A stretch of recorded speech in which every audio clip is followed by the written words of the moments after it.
Então vamos falar sobre fundos imobiliários. A gente vai ver aqui quais os fundos imobiliários, na visão do hobby e dos Robin Holders de modo geral, a gente tem a filosofia parecida, são muito bons para você investir com foco, claro, sempre em longos horizontes de tempo, mas antes a gente tem que responder uma pergunta que está cada vez mais chegando no meu direct no Instagram, que é: vale a pena investir em fundos imobiliários agora com a alta da taxa Selic? Saiu uma nova taxa Selic, inclusive, nesta última quarta-feira.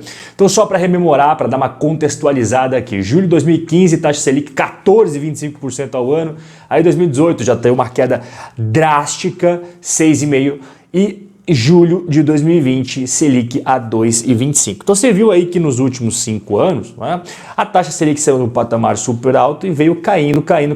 E, coincidência ou não, você vai pegar esse mesmo período que a gente analisou e vai colocar em cima desse gráfico aqui. 1.300.000, quase 1.400.000 investidores investem em FIIs. Quando você tem uma renda fixa super atrativa, é normal que as pessoas nem pensem em renda variável, o governo pagando ali 14, 15, 16, 17% ao ano, depende da renda fixa que você pegar.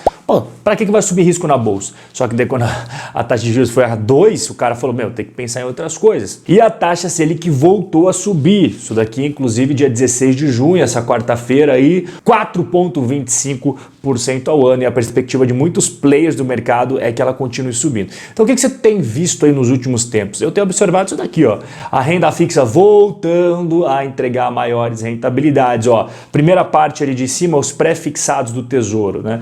E a grande pergunta, mas então, com a alta dos juros novamente, ainda vale a pena investir em fundos imobiliários? E aqui eu vou trazer a minha opinião para você, como eu sempre gosto de fazer, bem ponderada, os prós e contras. Vamos começar com os prós. Então, na minha visão, a economia global está reaquecendo, os vários indicadores mostram isso em vários países, tá? E está trazendo um impacto positivo naqueles países exportadores de commodities, que é o caso do Brasil. O Brasil é um dos top players exportadores de commodities no mundo. Hoje, o Brasil já passou mais de 70 milhões de doses aplicadas, está caminhando aí para vacinar cada vez mais a sua população. Está atrasado em relação aos Estados Unidos e Europa, mas está rolando. Isso daí que é o importante. Índice de confiança do consumidor e do empresário voltando a melhorar. Tá? Esses termômetros são muito importantes. E o PIB, ele acabou crescendo no primeiro trimestre, retornando para patamares pré-pandemia. Então todos esses cenários são coisas positivas que você tem que colocar na balança. Quais são as coisas negativas?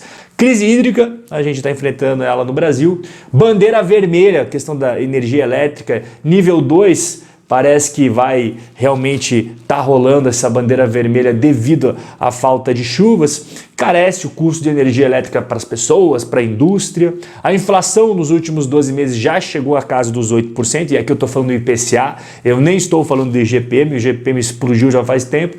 Taxa de desemprego mais de 14%, e o setor de serviços, que é um setor que emprega muita gente, ele ainda não teve recuperação nas contratações. Então eu trouxe aqui o positivo, o lado negativo você quer saber, sem enrolação. Afinal de contas, devo investir em fundos imobiliários ou não? E eu penso que sim, você deve investir em fundos imobiliários. Em relação à alta da taxa Selic, o mercado já está precificando. Né? Não é assim, esse 4,25 que você viu ali, não é assim, nossa, pegou todo mundo de surpresa, ninguém estava esperando. O mercado já estava esperando altas nas taxas de juros. E, inclusive, ele já está trabalhando com cenários de taxa de juros de 6 a 8%. Isso daí é importante você saber. Só que uma grande diferença que tinha do investidor lá atrás, na época lá 2014, 2013, aquela taxa de juros altíssima para agora, é que agora tem muito mais conteúdo, informação, e o investidor de fundos imobiliários, ele está muito mais preparado, e boa parte deles entendeu que o foco é no longo prazo. E eles também entenderam que é importante ter uma carteira diversificada, não só em fundos imobiliários, mas também em renda fixa, em ações. Não é porque você investe em fundos imobiliários, você não pode ter outras classes de ativos, pelo contrário. Né?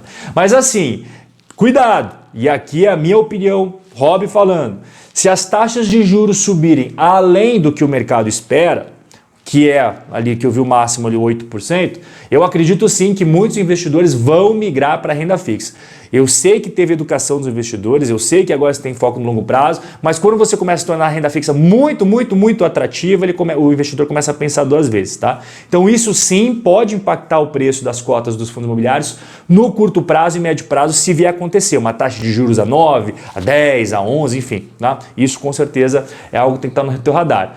Já aconteceu esse case, essa fuga de investidores há 10 anos atrás durante a alta de taxa de juros, pô, 14,25%, muita gente ia para renda fixa e nem queria saber de ações nem fundos imobiliários. E aqui está o pulo do gato. E aqui que eu acho que os Robin Holders se encaixam.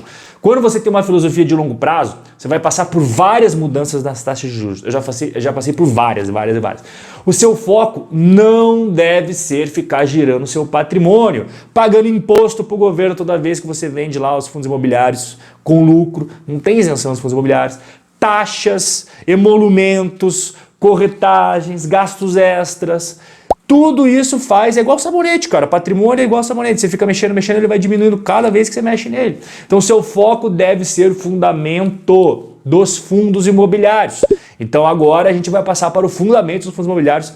Eu selecionei aqui 3 fundos imobiliários que eu vejo que atendem aos critérios dos Robin Holders. O primeiro dele é o HGLG, Fundo de Galpões Logísticos da Credit Suisse. Esse tem o selo Robin Holder de qualidade? Tem o selo Robin Holder de qualidade, carimba aí, 691 mil metros quadrados de área bruta locável, mais de 280 mil investidores, ele já tem mais de 10 anos na Bolsa de Valores e uma taxa de administração que eu considero justo para padrões brasileiros de 0,6% ao ano.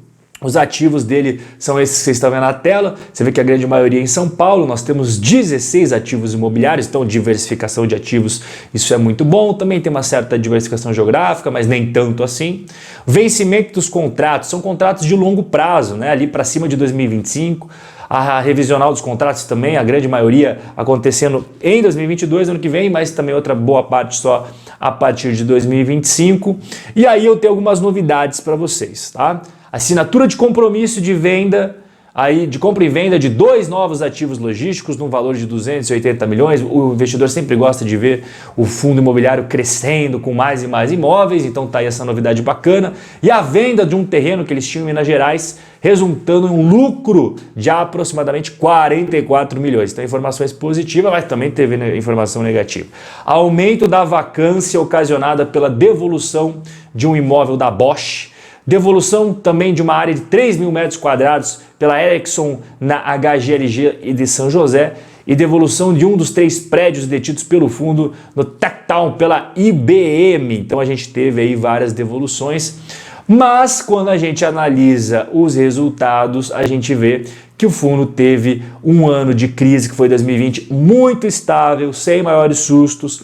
E em 2021, quando a gente enfrentou vários lockdowns, interrompendo o fluxo, principalmente em fundos de shoppings, ele não sofreu absolutamente nada. Até deixei destacado em amarelo para você os rendimentos distribuídos por este fundo. E aí, quando a gente vai para aquele quadrinho que vocês adoram, né? O quadrinho do valuation, então eu coloquei aqui numa coluna dividend yield dos últimos 12 meses, então esse daqui é o analisado, esse daqui é do último mês, aqui o preço-valor patrimonial que vocês sempre pedem para eu colocar, quanto que ele pagou de último rendimento e quando foi pago este último rendimento, tá bom? Agora nós vamos para o nosso segundo ativo com foco em longo prazo, aqui que os Robin Holders adoram, que é o XP Malls. Dá uma olhada aqui nos imóveis. Temos vários shoppings, Rio de Janeiro, no Nordeste, tem no Norte, em São Paulo tem bastante coisa também. Inclusive são 103 mil metros quadrados pertencentes ao fundo, 251 mil investidores, ele não tem tanto tempo de bolsa assim,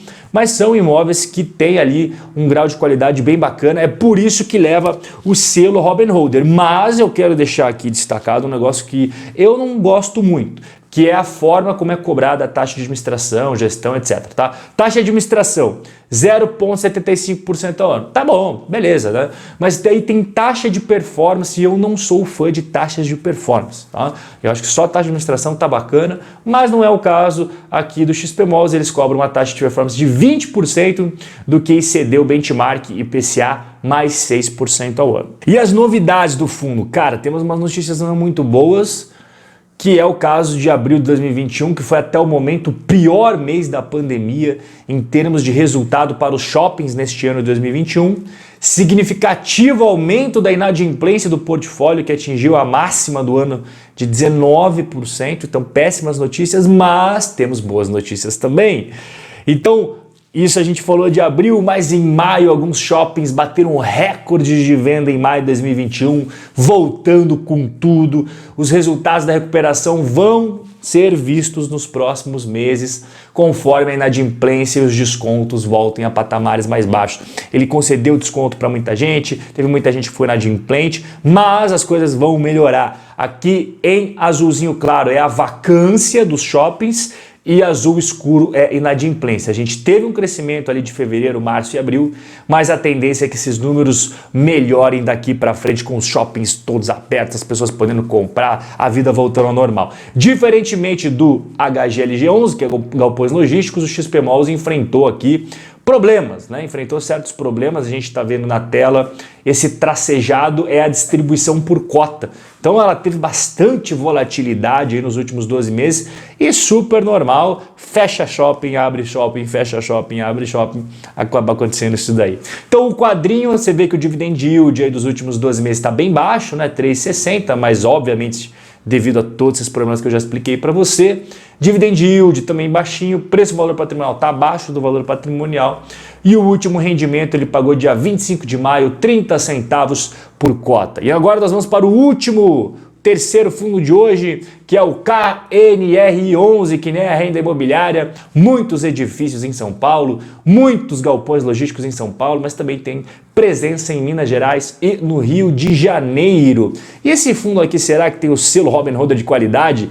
Tem selo Robin Hood de qualidade, são 11 edifícios corporativos, 9 galpões logísticos, então aí a gente vê que ele tem até diversificação de tipos de imóveis dentro do fundo, e tem vários imóveis, vários inquilinos e outros pontos positivos. Eu gosto daqui, ó, vencimento dos contratos 2025 em diante. E quando a gente dá uma olhada na vacância, a vacância física é essa aqui em azulzinho e a vacância financeira é essa aqui mais escura. A diferença entre uma e outra é que a vacância física, você pega quantos metros quadrados o fundo tem em sua propriedade e quantos desses metros quadrados estão de fato alugados. E aí a vacância financeira, você vê quanto que o fundo poderia ganhar se tudo tivesse no máximo ali, cobrando o máximo dos aluguéis, tudo certinho, bonitinho, 100% do seu potencial financeiro sendo executado e quanto de fato ele está ganhando de grana. E quando a gente traz para o nosso quadradinho de valuation, já com os três, inclusive para você comparar, para você analisar, para você verificar, e o último rendimento foi 69 centavos por cota que ele pagou dia 15 de junho. E se você quiser aprender mais sobre carteira, fundos imobiliários, ações, eu deixo para você o convite aqui embaixo. Primeiro link na descrição, 4 aulas 100% digitais gratuitas, igual essa que você está vendo na tela. Então aqui embaixo você vai clicar no link, vai aparecer ali para você colocar seu e-mail, em menos de 1 minuto você recebe a primeira aula, são 4 aulas que você vai receber em dias seguintes, dentro da sua caixa de entrada. O nosso bate-papo vai ficando por aqui, mas a gente se vê no nosso próximo encontro. Um forte abraço e até a próxima.